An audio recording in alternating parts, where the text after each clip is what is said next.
প্রিয় শিক্ষার্থী, আসসালামু আলাইকুম এবং সবাইকে স্বাগতম জানিয়ে আজকে ক্লাস শুরু করছি। আমি ফারজানা কবির, তোমাদের ডিজিটাল প্রযুক্তির শিক্ষক। কেমন আছো সবাই? নিশ্চয়ই ভালো আছো। নতুন বছরে নতুন একটি বিষয়ের সাথে আমরা আজকে পরিচিত হতে যাচ্ছি। তোমাদের নতুন করে ক্লাস শুরু হচ্ছে ৮ম শ্রেণীতে। আর তোমাদের সবার হাতে নিশ্চয়ই বইটাও পৌঁছে গিয়েছে। সো আজকে আমরা নতুন একটি বই নিয়ে নতুন একটি ক্লাসে নতুন করে যাত্রা শুরু করব ডিজিটাল প্রযুক্তির সাথে। তো আমরা অলরেডি স্ক্রিনে বইটা দেখতে পাচ্ছি। আমার হাতেও কিন্তু বইটি রয়েছে। এখানে আমরা বইটি দেখতে পাচ্ছি। ঠিক এরকম একটি বই আমরা কিন্তু ক্লাস 7-এও পড়ে এসেছিলাম। সেটিও ছিল ডিজিটাল প্রযুক্তি। আজকে আমরা ক্লাস 8-এর জন্য ডিজিটাল প্রযুক্তি শুরু করতে যাচ্ছি। আর তোমরা অলরেডি গত বছর যেহেতু এই ডিজিটাল প্রযুক্তি বিষয়টি নিয়ে পড়াশোনা করে এসেছো, তোমরা জানো যে আমাদের নতুন কারিকুলামে কিন্তু অনেক চেঞ্জ এসেছে। জাতীয় শিক্ষানীতির যে রূপরেখা রয়েছে তার আলোকে কিন্তু আমরা এই একের পর এক ক্লাসগুলোতে আমাদের নতুন শিক্ষাক্রম চালু করে দিয়েছি এবং সেভাবেই আমরা এগিয়ে যাচ্ছি। তো আজকে আমরা ৮ম শ্রেণীর ডিজিটাল প্রযুক্তি বিষয়ের শিখন অভিজ্ঞতা ১ থেকে সেশন ১ নিয়ে আলোচনা করব। তার আগে তোমাদের উদ্দেশ্যে কিছু কথা। তোমাদের সবার বইতে তোমাদের উদ্দেশ্যে কিন্তু একটি বার্তা প্রকাশ করা হয়েছে। তোমাদের বইতে প্রথম পৃষ্ঠাতেই সেটি রয়েছে। তোমরা সবাই বই খুলে এখানে সেটি দেখতে পাবে। তোমাদের কাজ হচ্ছে এখন 2 মিনিট এই যে তোমাদের উদ্দেশ্যে যে কথাগুলো বলা হয়েছে সেগুলো একটু নিজেরা পড়বে। তোমাদের পড়া শেষ হয়ে গেলে আমি তোমাদেরকে এর সারসংক্ষেপটি একটু শুনিয়ে দিতে চাচ্ছি। আমরা জানি আমরা কিন্তু এখন ডিজিটাল বাংলাদেশে বসবাস করছি। আমাদের এখন টার্গেট হচ্ছে একটি স্মার্ট বাংলাদেশ তৈরি করা। তো স্মার্ট বাংলাদেশ তৈরি করতে হলে আমাদের সবাইকে কিন্তু স্মার্ট হতে হবে। স্মার্ট হতে হবে কিভাবে? আমাদের জীবনের যে প্রয়োজনীয় দিকগুলো রয়েছে বা আমাদের দৈনন্দিন জীবনের যে ব্যবহারগুলো রয়েছে সেখানে কিন্তু আমাদের ডিজিটাল প্রযুক্তিকে সংযুক্ত করতে হবে। আমাদের প্রতিটা কাজকে সহজ করে নেওয়া, আমাদের প্রতিটা কাজ করতে সহজলভ্য হওয়া, এটাই কিন্তু আমাদের ডিজিটাল প্রযুক্তির একমাত্র উদ্দেশ্য। তাই আমাদের যেখানে আমাদের প্রযুক্তি ব্যবহার করা সম্ভব সেখানে আমরা প্রযুক্তির বিভিন্ন মাধ্যম ব্যবহার করে আমাদের কাজগুলোকে সহজ করতে পারবো। এটি হচ্ছে আমাদের এই সাবজেক্টটার কিংবা এই যে আমাদের বইটা তার মূল লক্ষ্য। আমরা এতদিন শুধু গত যে আমাদের কারিকুলামটা ছিল সেখানে দেখেছি যে কিভাবে আমরা প্রযুক্তি নিয়ে কাজ করব, আমাদের প্রযুক্তির বিভিন্ন দিকগুলো আমাদের কিভাবে সাহায্য করছে। তো আমরা শুধু সেগুলো পড়ে এসেছি, তাই না? কিন্তু ক্লাস 7 থেকে তোমরা দেখতে পাচ্ছ যে আমরা এগুলো পড়ার চাইতে দৈনন্দিন জীবনে কিভাবে ব্যবহার করব সেটির গুরুত্ব কিন্তু বেশি দেওয়া হয়েছে। তাই আমাদের কি শুধু এখন পড়লেই হবে না, পাশাপাশি আমাদেরকে সেই সফটওয়্যারগুলো বলো, সেই অ্যাপসগুলো বলো কিংবা অন্য যা কিছু আছে সব কিছুর কিন্তু একটু ব্যবহারিক শিক্ষাও আমাদের জীবনে প্রয়োগ করতে হবে। যেমন মনে করো আমরা আজকে মাইক্রোসফট এক্সেল নিয়ে শিখলাম কিংবা মাইক্রোসফট ওয়ার্ড নিয়ে শিখলাম। আমরা জানি এগুলো সফটওয়্যার, এগুলো দিয়ে আমরা লেখালেখি হিসাব নিকাশের কাজ করতে পারি। তো আমরা যখন এটা জানলাম, এই জানাটার সাথে সাথে আমরা যখন এই অ্যাপসটা ব্যবহার করতে শিখবো বা এই সফটওয়্যারটাকে ব্যবহার করতে শিখবো এবং আমাদের দৈনন্দিন জীবনে যখন এই সফটওয়্যারগুলো কাজে আসবে সেটিই কিন্তু হবে এই সফটওয়্যারের ব্যবহারের যে সার্থকতা বা এটা এই সম্পর্কে জানার সার্থকতা। তো আমাদের এই যে নতুন রূপরেখা সেখানে কিন্তু তোমাদেরকে এই কাজটি করতে উদ্বুদ্ধ করা হয়েছে। তো আমরা এখন তোমাদের মধ্যেই আমাদের ভবিষ্যতের যে খুদে খুদে আমাদের সফটওয়্যার নির্মাতা কিংবা আমাদের অ্যাপস নির্মাতা তাদেরকে খুঁজে পেতে আমরা চেষ্টা করব। তাই তোমাদেরকে নিজেদেরকেও সেভাবে করেই এগুলোকে নিতে হবে এবং তোমাদের জীবনে প্রয়োগ করতে হবে। তাহলে আজকে আমরা আমাদের পাঠ শুরু করতে যাচ্ছি। আমাদের যে শিখন অভিজ্ঞতা 1 রয়েছে সেটি হচ্ছে তথ্য যাচাই অভিযান। আমরা গত ক্লাসগুলোতে অনেক তথ্য নিয়ে আলোচনা করেছি, তথ্যের উৎস সম্পর্কে জেনেছি, তার প্রয়োজনীয়তা সম্পর্কে জেনেছি। আমাদের সেশন 1-এ যেটি রয়েছে সেটি হচ্ছে ভুল তথ্যের রকমফের। প্রতিনিয়ত আমরা অনেক ধরনের তথ্য নিয়ে কাজ করি। যেমন এই তথ্যগুলোর মধ্যে আমাদের পড়ছে এই যে আমি এখন তোমাদের সাথে যে কমিউনিকেশন করছি বা কথা বলছি এর মধ্যেও কিন্তু আমি অনেকগুলো তথ্য তোমাদেরকে দিয়েছি। যেমন আমি এই বইটাতে কী নিয়ে পড়বো, কেন পড়বো, এর উদ্দেশ্য কি। তো এই যে আমি তথ্যগুলো শেয়ার করলাম, এর মাঝে আমি হয়তো কিছু ভুল তথ্য বলতে পারি, কিংবা আমার সবগুলো তথ্য সঠিকও বলতে পারি। এটিকে আমরা কিভাবে যাচাই করব, সেই বিষয়গুলো নিয়েই কিন্তু আজকে আমরা আলোচনা করব। আমাদের যে তথ্যগুলো আমরা প্রতিনিয়ত শেয়ার করি, সেখানে কিছু অপতথ্য থাকতে পারে, অনিচ্ছাকৃত ভুল থাকতে পারে, কিংবা কিছু ভুয়া তথ্য বা ফেক নিউজও থাকতে পারে। এগুলোকে যদি আমরা ঠিকভাবে হ্যান্ডেল করতে না পারি, আমরা যদি এগুলো থেকে নিজেদেরকে এইগুলো থেকে নিজেদেরকে যদি বাঁচাতে না পারি, তাহলে কিন্তু আমাদের তথ্যের যে যথার্থতা বা তথ্য আমাদের ব্যবহার করার যেই সার্থকতা, সেটা কিন্তু হয়ে উঠবে না। ঠিক আছে, সো আমরা এগুলো নিয়ে আজকে পড়ব। তো আমরা শুরু করে দিচ্ছি। প্রথমেই আমরা দেখব কিভাবে আমরা প্রযুক্তি ব্যবহার করে তথ্যের যথার্থতা যাচাই করতে পারবো। সেক্ষেত্রে আমরা আমাদের বইতে 3টা পরিস্থিতি রয়েছে, এই পরিস্থিতিগুলোকে দেখব, এবং সেই পরিস্থিতিগুলোতে কি কি তথ্য ভুল ছিল সেগুলোকেও আমরা খুঁজে বের করব। এই ভুল তথ্যগুলোকে আমরা কিভাবে যাচাই করতে পারি, যেগুলো আসলেই ভুল ছিল কিনা, সেটাও আমরা দেখে নিব। তো সবার কাছে নিশ্চয়ই বইটি রয়েছে। যারা এখনো বইটি পাওনি, বইটি খুব দ্রুত সংগ্রহ করে ফেলবে। তো আমি আমার বইয়ের সাথে যদি তোমাদেরকে একটু সংযুক্ত করি, আমরা বইয়ের 2 নম্বর পৃষ্ঠাতে যে এই পরিস্থিতিগুলো রয়েছে সেগুলো এখন পড়ব। তো তোমাদের ক্লাসে বেশ কিছু শিক্ষার্থী রয়েছে, আমি জানি তোমরা খুব সুন্দর করে রিডিং পড়তে পারো। এখন যে খুব জোরে, খুব ভালো করে, সুন্দর করে রিড আউট করতে পারে, এরকম একজন প্রতিনিধি হয়ে বা এরকম একজন শিক্ষার্থী দাঁড়িয়ে এই পরিস্থিতিগুলোকে পড়ে শোনাবে। ঠিক আছে, তো তোমাদেরকে যেহেতু আমি এখন দেখছি না, আমি এখন ক্যামেরায় আছি, তাই আমি তোমাদেরকে একটু সাহায্য করছি কিভাবে এই পরিস্থিতিগুলোর সাথে আমরা পরিচিত হতে পারি। পরিস্থিতি 1, একটি সংবাদ প্রতিবেদনের শিরোনামে সংবাদ ছাপানো হয়েছে, একটি প্রতিষ্ঠানের সভাপতি নির্বাচিত হয়েছেন ক নামক একজন ব্যক্তি। সেই সংবাদের নিচে একজনের ছবি ছাপানো হয়েছে, যেটি ক নামক ব্যক্তির ছবি না। এটি একটি ভুল তথ্য, কিন্তু সংবাদ কর্তৃপক্ষ ইচ্ছা করে এই ভুল তথ্যটি ব্যবহার করেনি বা এই ভুলটি করেনি। এটিকে অনিচ্ছাকৃত ভুল বা মিস ইনফরমেশন বলা হয়।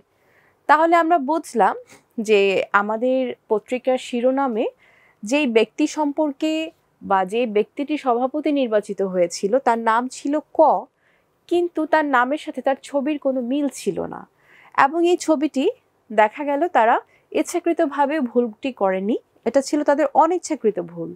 এই যে অনিচ্ছাকৃত ভুল, এটাকে আমরা বলছি মিস ইনফরমেশন। আমি যদি একটু মার্ক করে দেই, এটাকে আমরা কি বলছি, এটাকে আমরা কিন্তু বলছি মিস ইনফরমেশন। সো তোমরা এখানে দেখতে পাচ্ছ মিস ইনফরমেশন বলা হয়।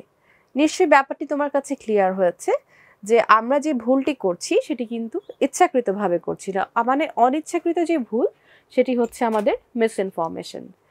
এখন আমরা আরও একটি পরিস্থিতিকে দেখব, যেমন একটি ভিডিও প্রতিবেদনে দেখা যাচ্ছে একটি রেস্টুরেন্ট নিরাপদ খাদ্য অভিযান পরিচালিত হচ্ছে। প্রতিবেদন যিনি বর্ণনা করছেন তিনি বলছেন এই রেস্টুরেন্টের নাম গ, এখানে মেয়াদ উত্তীর্ণ মশলা দিয়ে খাবার বানানো হয়। প্রকৃতপক্ষে যে রেস্টুরেন্ট ভেজাল খাবার তৈরি করছে সেই রেস্টুরেন্টের নাম ঘ। গ রেস্টুরেন্টের ক্ষতি করার জন্য একজন ব্যক্তি বা প্রতিষ্ঠান ঘ রেস্টুরেন্টের উপর তৈরি ওই ভিডিও প্রতিবেদনটি ডাউনলোড করে শব্দ পরিবর্তন করে গ রেস্টুরেন্টের নাম ব্যবহার করে ইন্টারনেটে আপলোড দিয়েছে। এই ধরনের ইচ্ছাকৃত প্রচারিত ভুল সংবাদকে ভুল তথ্য বা ফেক নিউজ বা ডিসইনফরমেশন বলা হয়। এখানে বিষয়টা একটু জটিল। যেমন আমরা দেখলাম যে এখানে দুটো রেস্টুরেন্টের কথা ব্যবহার করা হয়েছে, একটি হচ্ছে গ এবং একটি রেস্টুরেন্ট হচ্ছে ঘ। এখানে গ নামের রেস্টুরেন্টের জন্য একটি প্রতিবেদন বর্ণনা করা হয়েছে এবং বলা হচ্ছে যে এই গ নামের রেস্টুরেন্টটি ভেজাল খাবার তৈরি করছে, কিন্তু প্রকৃত যে ঘটনাটি ছিল সেটি হচ্ছে আসলে ভেজাল খাবার গ নয়, ঘ নামক রেস্টুরেন্টটি তৈরি করছিল, কিন্তু কেউ একজন সেই ঘ নামক রেস্টুরেন্টের তৈরি করা ভিডিওর উপরে গ নামে যে রেস্টুরেন্টটি ছিল তার নাম ব্যবহার করে এটাকে শব্দ পরিবর্তন করে ভিডিওতে কিছু এডিটিং করে তার নাম দিয়ে ইন্টারনেটে আপলোড দিয়েছে। তো এই ধরনের ইচ্ছাকৃত প্রচারিত ভুল সংবাদকে, যেটি আমরা ইচ্ছাকৃতভাবে ভুলটা করছি, সেটাকে আমরা বলছি ফেক নিউজ অথবা ডিসইনফরমেশন। তো ব্যাপারটা বুঝতে পারলাম, প্রথমটা ছিল আমাদের অনিচ্ছাকৃত ভুল, সেটি ছিল মিসইনফরমেশন, আর যখন আমরা ইচ্ছা করে ভুল করছি সেটি হচ্ছে ডিসইনফরমেশন। তো ডিসইনফরমেশনটা নিশ্চয়ই আমরা বুঝতে পেরেছি। এখন আমরা দেখব পরিস্থিতি 3তে কি বলা রয়েছে। অনেক সময় কোনো সঠিক সংবাদও ভুল বোঝাবুঝির জন্য তৈরি করতে পারে। ক নামক একটি বেসরকারি প্রতিষ্ঠানের চেয়ারম্যানকে তার ভালো কাজের জন্য পুরস্কৃত করা হলো। এই সময় পরিকল্পিত অপরাধের তদন্ত চলছে ক প্রতিষ্ঠানের চেয়ারম্যানের বিরুদ্ধে। শিরোনাম পূর্বের একটি খবর ব্যাপকভাবে প্রচার করা শুরু করলো বিভিন্ন সোশ্যাল মিডিয়া থেকে। সংবাদটি সঠিক, কিন্তু ওই সময় ওই প্রতিষ্ঠানের চেয়ারম্যান ছিলেন অন্য আরেকজন ব্যক্তি। কিন্তু অনেকে ভাবলেন এই পুরস্কারপ্রাপ্ত চেয়ারম্যানই অপরাধ করেছেন। অর্থাৎ সঠিক সংবাদটি একজন ব্যক্তি বা প্রতিষ্ঠানের জন্য ক্ষতির কারণ হয়ে দাঁড়ালো। ব্যক্তি, দল, প্রতিষ্ঠান বা রাষ্ট্রের ক্ষতি করার উদ্দেশ্যে সঠিক সংবাদকে ভিন্ন পরিস্থিতিতে ব্যবহার করলে একে অপতথ্য বা ম্যাল ইনফরমেশন বলা হয়। তাহলে দেখতে পেলে যে একটা প্রতিষ্ঠানের চেয়ারম্যান কিন্তু বদল হয়েছে। বদল হওয়া সত্ত্বেও তাদের বিরুদ্ধে একটি তদন্ত চলছে এবং সবাই ভাবছে যে এই চেয়ারম্যান বদল হলো সেই আসল অপরাধী। আসলে কিন্তু সে নয়, ছিল আগে যে চেয়ারম্যান ছিল তার অপরাধ। তাহলে এখানে আমরা দেখলাম যে এক্ষেত্রে একজন ব্যক্তিকে আসলে এখানে টার্গেট করে তার ভিন্ন পরিস্থিতিকে ব্যবহার করে তার বিরুদ্ধে যে ক্ষতি করার উদ্দেশ্য নেওয়া হয়েছে সেটিকে আমরা বলছি এখানে অপতথ্য অথবা ম্যাল ইনফরমেশন। এক কথায় আমরা বলতে পারি ব্যক্তি, দল, প্রতিষ্ঠান বা রাষ্ট্রের ক্ষতি করার উদ্দেশ্যে সঠিক সংবাদকে ভিন্ন পরিস্থিতিতে ব্যবহার করলে একে অপতথ্য বা ম্যাল ইনফরমেশন বলা হয়। তো শিক্ষার্থী, আমরা এখানে 3টা বিষয় দেখলাম। প্রথমটি ছিল আমাদের মিসইনফরমেশন, যেটি ছিল অনিচ্ছাকৃত ভুল। তারপর আমরা পেয়েছি ডিসইনফরমেশন, যেটি ছিল ইচ্ছাকৃত ভুল। এবং শেষে আমরা দেখলাম যে কারো ক্ষতি করার জন্য, ব্যক্তি, দল অথবা রাষ্ট্রের ক্ষতি করার উদ্দেশ্যে যে ভুলটা আমরা করি সেটি হচ্ছে ম্যাল ইনফরমেশন। তো 3টা বিষয়ে নিশ্চয়ই তোমাদের তেমন সমস্যা হচ্ছে না। এখন আমরা 3টি ভিন্ন কাল্পনিক পরিস্থিতির উদাহরণ পড়লাম। কিভাবে আমরা বুঝতে পারবো উপরে বিভিন্ন পরিস্থিতির তথ্যগুলো ভুল, নিচে আমাদের ধারণাগুলো লিখি। এই যে 3টা পরিস্থিতি সম্পর্কে আমরা জানলাম, মানে আমরা 3টা পরিস্থিতিকে পড়লাম, তাদেরকে বিশ্লেষণ করলাম, কিন্তু এগুলো কি আসলেই ভুল ছিল সেটা তুমি কিভাবে এখন যাচাই করতে পারবে? তোমাদের বইতে কিন্তু এই বিষয়টি দেয়া আছে তোমাদের পৃষ্ঠা নাম্বার 3-এর মধ্যে, এবং প্রথমটি তোমাদের জন্য উদাহরণস্বরূপ করে দেয়া আছে। দ্বিতীয় এবং তৃতীয় যে ঘরগুলো রয়েছে সেগুলো তোমাদেরকে নিজেদেরকে চিন্তা করে, তোমাদের চিন্তা শক্তিকে কাজে লাগিয়ে নিজেদেরকে করে নিতে হবে। ঠিক আছে? তো আমি পরিস্থিতি 1-এর জন্য যেভাবে আমরা এটিকে যাচাই করতে পারি সেটি আমরা একটু দেখে নেই। আমাদের পরিস্থিতি 1-এর জন্য ছিল একই সংবাদ অন্য একটি সংবাদ মাধ্যমে কিভাবে প্রচার করা হয়েছে তা যাচাই করার জন্য অন্য 2টি সংবাদ মাধ্যম আমি যাচাই করতাম। তাহলে ছবিটি যে ভুল তা আমি বুঝতে পারতাম। সংবাদটি শিরোনাম বা শিরোনামের কিওয়ার্ড দিয়ে ইন্টারনেটে সার্চ দিলে আরও কয়েকটি সংবাদ মাধ্যমের একই খবরের কাগজ চলে আসবে বা খবর চলে আসবে। তোমরা কিন্তু জানো যে আমাদের যখন একটি খবর প্রচার হয় সেটি কিন্তু যদি কোনো গুরুতর খবর হয় বা বিশেষ কোনো খবর হয়, শুধু একটি পত্রিকা না, আমাদের বাংলাদেশে যে এতগুলো পত্রিকা সংস্থা রয়েছে সবাই কিন্তু সেগুলো প্রচার করবে, তাই না?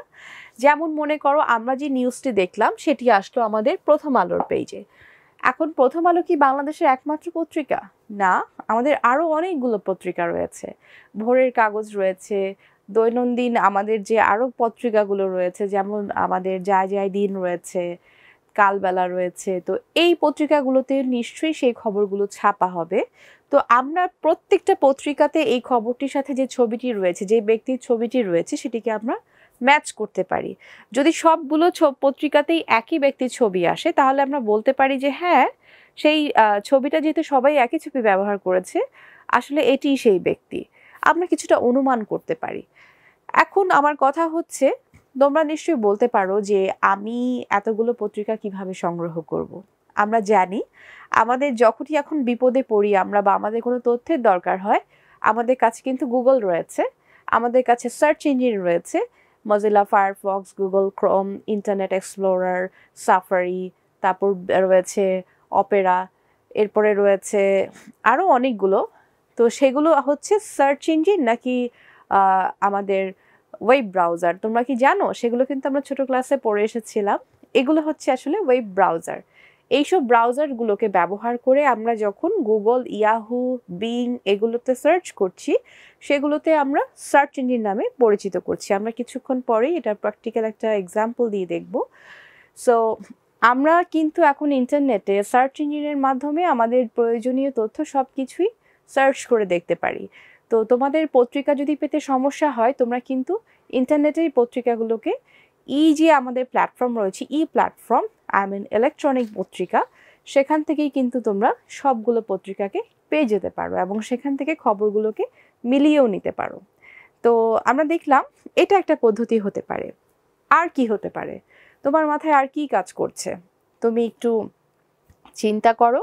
চিন্তা করে এখন এই ঘরগুলোতে তোমাদের ধারণাগুলোকে লিখে নিতে হবে। তো তোমরা এখন এগুলো লিখবে, সবাই সবার বইতে যে স্পেস রয়েছে সেখানে এটা লিখবে এবং ফ্যাসিলিটেটর যিনি রয়েছেন তিনি ঘুরে ঘুরে এটাকে পরীক্ষা করবেন। ঠিক আছে? সো আমরা এখন এটা যদি লেখা হয়ে যায় আরও কিছু পোর্শন দেখব, যাচাই করার লক্ষ্যে আমরা কিভাবে তথ্যকে সংগ্রহ করতে পারি।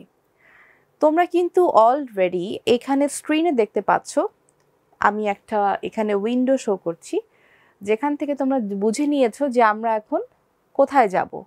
ড্রাইভ দেখেই বুঝতে পেরেছো নিশ্চয়ই যে এটা হচ্ছে আমরা গুগল ড্রাইভের ছবি দিয়ে ইউজ করেছি। তোমরা ক্লাস 7-এ অলরেডি গুগল ড্রাইভ ব্যবহার করে গুগল ফর্ম তৈরি করা শিখে নিয়েছো, তাই না? সেখান থেকে আমরাও আজকে আবার গুগল ফর্ম তৈরি করব এবং গুগল ফর্ম তৈরি করে কিভাবে আমরা তথ্যের যাচাইয়ের জন্য একটি ফর্ম তৈরি করতে পারি আমি তোমাদেরকে সেটি করে দেখাচ্ছি। তোমরা আমার সাথে দেখবে এবং বাসায় গিয়ে আমি যে ফর্মটি তৈরি করেছি সেটি তোমাদের পরিবারের সদস্যদের সাথে শেয়ার করবে এবং শেয়ার করার পরে তাদের মতামতগুলো দিয়ে গুগল ফর্মটি পূরণ করে আমাকে আবার তোমরা এটি সেন্ড করবে। তো এই পদ্ধতিটি নিশ্চয়ই তোমাদের আগে জানা আছে, আজকে আমরা আরও একবার দেখে নিব। তাহলে চলো আমরা কিভাবে গুগল ফর্ম তৈরি করতে হয় একটু আগের ক্লাস থেকে রিক্যাপ করি। তো প্রথমে গুগল ফর্ম তৈরির জন্য আমাদেরকে একটি জিমেল অ্যাকাউন্টে লগ ইন করে গুগল ড্রাইভে যেতে হবে এবং নিচের ধাপগুলো অনুসরণ করে আমরা কাজটি করব। তো তোমাদের বইতে পৃষ্ঠা নাম্বার 4, পৃষ্ঠা নাম্বার 5 এই দুটো পেজেই আমাদের গুগল ফর্ম সম্পর্কিত বিভিন্ন তথ্য দেওয়া রয়েছে, আমরা সেগুলোকে ফলো করব। প্রথম স্ক্রিনে আমরা দেখতে পাচ্ছি আমাকে কি করতে হবে, অবশ্যই একটি জিমেইল অ্যাকাউন্টে আমাকে লগ ইন করে নিতে হবে। ইমেল অ্যাকাউন্ট সবার নিশ্চয়ই এখানে আছে, না থাকলে আমাদের বড় ভাইয়া আপু রয়েছে, অথবা যদি একেবারেই না থাকে তোমরা আজকে ফ্যাসিলিটেটরের সাহায্য নিয়ে একটি ইমেল অ্যাকাউন্ট খুলবে। ইমেল অ্যাকাউন্টে আমাদের অবশ্যই লগ ইন করা থাকতে হবে, লগ ইন করা থাকলেই আমরা কিন্তু ড্রাইভে প্রবেশ করতে পারবো। তো লগ ইন করতে আমরা জানি আমাদের ইমেল দরকার হয়, পাসওয়ার্ডের দরকার হয়, সেগুলো দিয়ে আমরা কিন্তু এখানে লগ ইন করবো। ওকে, লগ ইন করার পরে আমাদের যেটা আছে আমাদেরকে ড্রাইভ অপশনে যেতে হচ্ছে। ড্রাইভ থেকে সেখানে আমরা যাব গুগল ফর্মসে, গুগল ফর্মস থেকে আমরা ব্ল্যাঙ্ক ফর্ম চুজ করব। এরপরে আমাদেরকে এই একটি একটি করে তথ্য যে প্রশ্ন রয়েছে সেগুলো সাজিয়ে নিতে হবে। তো এই কাজটাই আমরা এখন গুগল ফর্ম থেকে করব। তাহলে তোমরা নিশ্চয়ই আমার সাথে ইন্টারনেট নিয়ে তৈরি আছো, আর যদি ইন্টারনেট না থেকে থাকে তোমাদের সেক্ষেত্রে সমস্যা নেই, তোমরা ফ্যাসিলিটেটরের সাহায্য নিয়ে ইন্টারনেটে প্রবেশ করে নিবে। তাহলে আমরা বলছিলাম কিছুক্ষণ আগে ওয়েব ব্রাউজারের কথা। আমি এখন একটি ডেস্কটপে আছি, এখানে আমার যে ডেস্কটপটি রয়েছে, আমরা যখন কম্পিউটার অথবা ল্যাপটপ ওপেন করি আমাদের এই ডেস্কটপ কিন্তু আমাদেরকে ওয়েলকাম করে। সেখানে আমাদের অনেকগুলো সফটওয়্যার ইনস্টল করা রয়েছে। কোথায় গেলে আমি ইন্টারনেট ব্রাউজ করতে পারবো তোমাদের নিশ্চয়ই আইডিয়া রয়েছে। এখানে রয়েছে গুগল ক্রোম, এখানে রয়েছে মজিলা ফায়ারফক্স, এই দুটোই কিন্তু আমাদের ইন্টারনেট ব্রাউজিংয়ের জন্য ব্যবহৃত সফটওয়্যার। এই সফটওয়্যারগুলো দিয়ে আমরা ইন্টারনেট ব্রাউজ করতে পারি। তাহলে আমরা এখন যাচ্ছি আমাদের গুগল ক্রোমে। এখানে ক্রোমে যাবার পরে আমি সার্চ ইঞ্জিনের কথা বলছিলাম, গুগলের কথা বলছিলাম, ইয়াহুর কথা বলছিলাম। আমরা এখন যে সার্চ ইঞ্জিনটাতে রয়েছি, ওয়েব ব্রাউজার, আমরা গুগল ক্রোমে ঢুকে গেলাম এবং সার্চ ইঞ্জিনে আমরা রয়েছি এখন। এখানে আমরা আমাদের প্রয়োজনীয় যে আমাদের তথ্য সেগুলো লিখে, কিওয়ার্ড লিখে আমরা কিন্তু সার্চ করতে পারি, তাই না? তো আমি বলছিলাম যে আমাদেরকে আমাদের জিমেইল অ্যাকাউন্টে লগ ইন করতে হবে। অলরেডি আমরা একটা অ্যাকাউন্টে রয়েছি, সেখানে আমরা এখন লগ ইন করে নিচ্ছি। তো লগ ইন করার পরে এই যে আমাদের কর্নারে বাটনটি রয়েছে, সেখান থেকে আমরা এখানে ড্রাইভে প্রবেশ করলাম।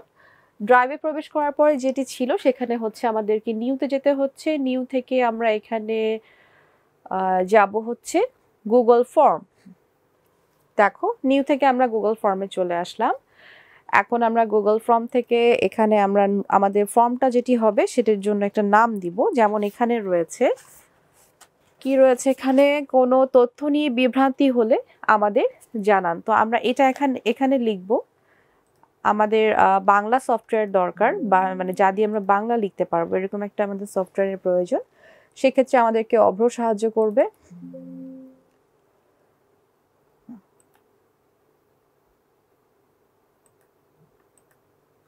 সো আমরা অভ্রের সাহায্য নিয়ে এখন আমরা বাংলা লিখব। আমরা সবাই তো জানি যে অভ্র সফটওয়্যার দিয়ে আমরা কি করতে পারি, বাংলা লিখতে পারি, তাই না?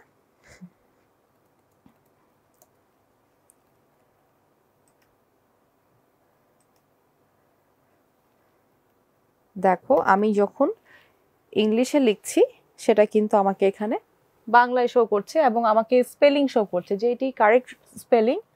আমি সেটি এখানে চুজ করলাম। যেমন কোনো তথ্য নিয়ে বিভ্রান্তি হলে আমাদের জানান।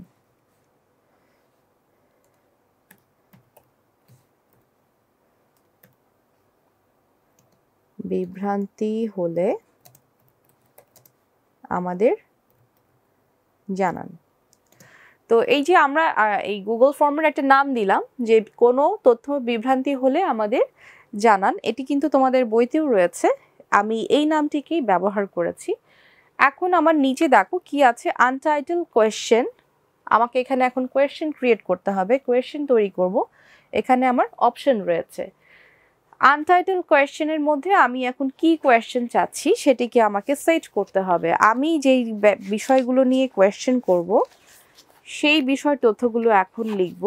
যেমন আমি যদি নেক্সট পেজে যাই, আমার যে তথ্যটি প্রথমে রয়েছে, তো আপনার যে তথ্যটি নিয়ে বিভ্রান্তি হচ্ছে সেই তথ্যটি লিখুন। ঠিক আছে, আমরা এখন আনটাইটেল কোয়েশ্চেনে সেটাই লিখছি যে আপনার যে তথ্যটি নিয়ে বিভ্রান্তি হচ্ছে কত সহজ, তাই না? বাংলায় লিখে ফেলা। আমি লিখছি ইংলিশে কিন্তু হয়ে যাচ্ছে বাংলায়। তো তোমরা সবাই নিশ্চয়ই এই প্ল্যাটফর্মটি ইউজ করে বাংলা লেখো, না থাকলে এটা আমরা ইনস্টল করে নিব। আপনার যে তথ্যটি নিয়ে বিভ্রান্তি হচ্ছে সেই তথ্যটি লিখুন। আমার এই স্পেলিংটা ভুল হয়েছে, সো আমি ঠিক করে নিচ্ছি। সেই তথ্যটি লিখুন, তাই না? তো আমরা কিন্তু অলরেডি কোয়েশ্চেনটি সেট করে ফেলেছি। এখন আমাকে এই যে পাশে যে আমার টাইপস রয়েছে সেখান থেকে সিলেক্ট করে দিতে হবে। যেহেতু সেটা লিখবে, সে কিন্তু এটা প্যারাগ্রাফ হিসেবেই লিখবে। দেখো এখানে আমাদের যেই অপশনটি রয়েছে, প্রথমে রয়েছে প্যারাগ্রাফ, তারপর রয়েছে মাল্টিপল চয়েস, তারপর রয়েছে চেক বক্স, রয়েছে ড্রপ ডাউন, তারপর রয়েছে ফাইল আপলোড। তো এই অপশনগুলো থেকে যেহেতু সে লিখবে যে তার কি কোনো তথ্য নিয়ে বিভ্রান্তি হচ্ছে কিনা, তাই আমরা এখানে লিখার বিষয় যেহেতু, সেক্ষেত্রে আমরা প্যারাগ্রাফ অপশনটি সিলেক্ট করব। তো সিলেক্ট হয়ে গেছে। এখন আমরা এখানে আমাদের যে প্রয়োজনীয় উত্তর সেটি লেখার জন্য তাকে স্পেস দিব। নতুন একটি কোয়েশ্চেন, আমাদের এটি শেষ। এখন নতুন একটি কোয়েশ্চেন অ্যাড করার জন্য আমরা কোথায় যাব? এই যে পাশে একটা প্লাস চিহ্ন রয়েছে, সেখানে ক্লিক করলে কিন্তু আমরা পরের প্রশ্নটি লিখে ফেলতে পারবো। এই যে দেখো, পরের প্রশ্নের জন্য আমার স্পেস চলে আসলো। পরের প্রশ্নটি কি ছিল? আপনার কোনো ছবি নিয়ে বিভ্রান্তি হলে সেই ছবিটি আপলোড দিন। এখানে আমাদের সেকেন্ড কোয়েশ্চেন রয়েছে, তো আমরা এখন সেটি লিখব। আমাদেরকে কোয়েশ্চেনটা যদি লিখতে হয় আমি একটু লিখে দেখাচ্ছি। আপনার আপনার কোনো ছবি নিয়ে বিভ্রান্তি হলে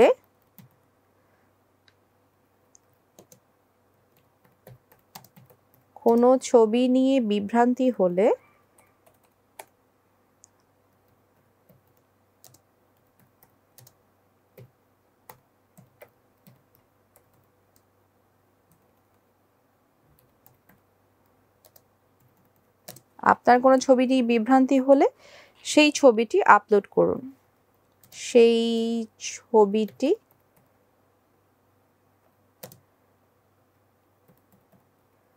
আপলোড করুন।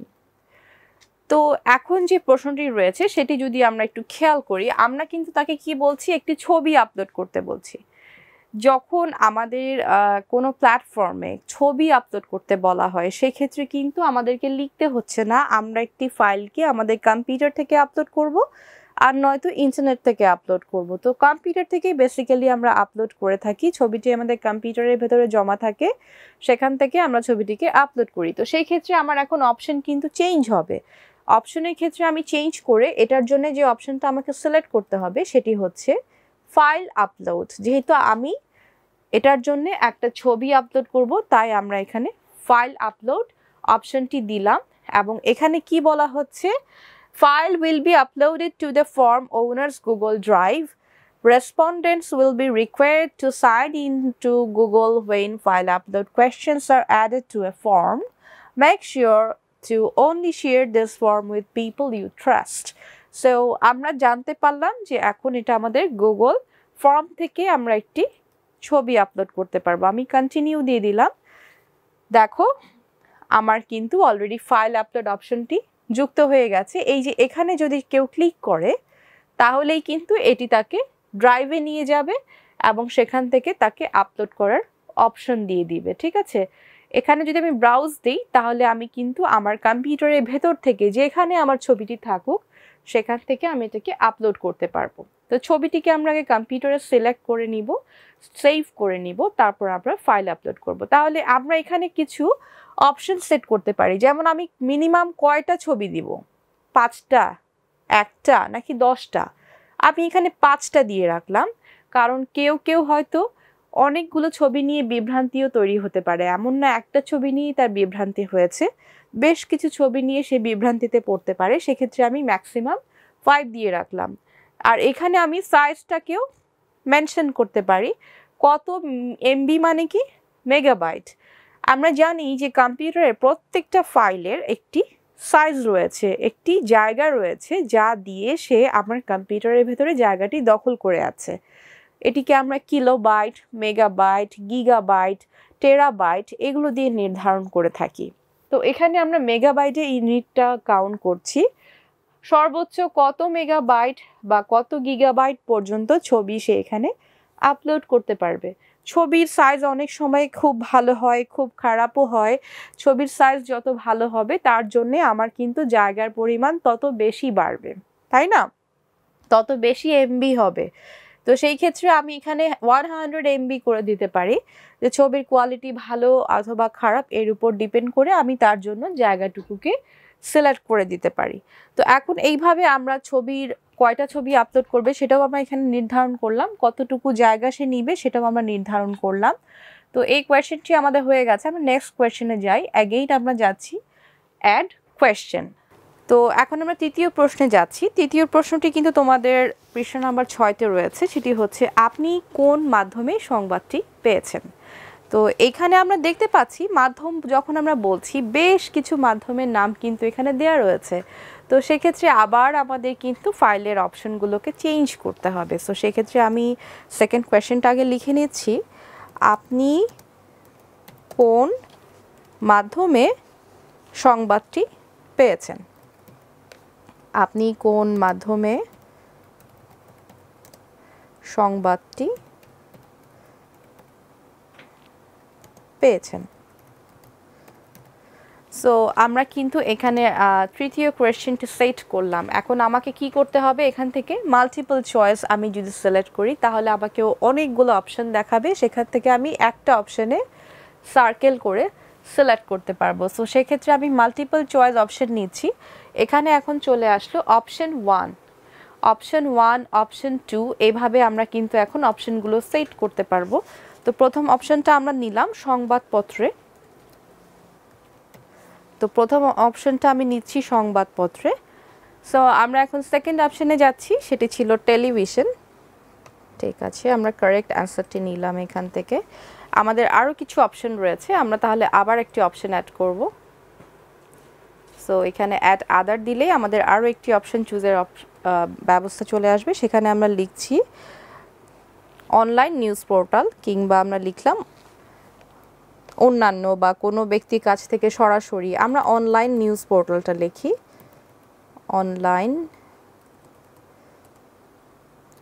আমরা যখন অলরেডি লিখব তখন কিন্তু আমাদেরকে বাংলিশ ভাষা খুব ভালো জানতে হবে, মানে ইংলিশে কিভাবে লিখলে আমি কারেক্ট অ্যান্সারটা পাবো বাংলায় সেটা কিন্তু জানতে হবে।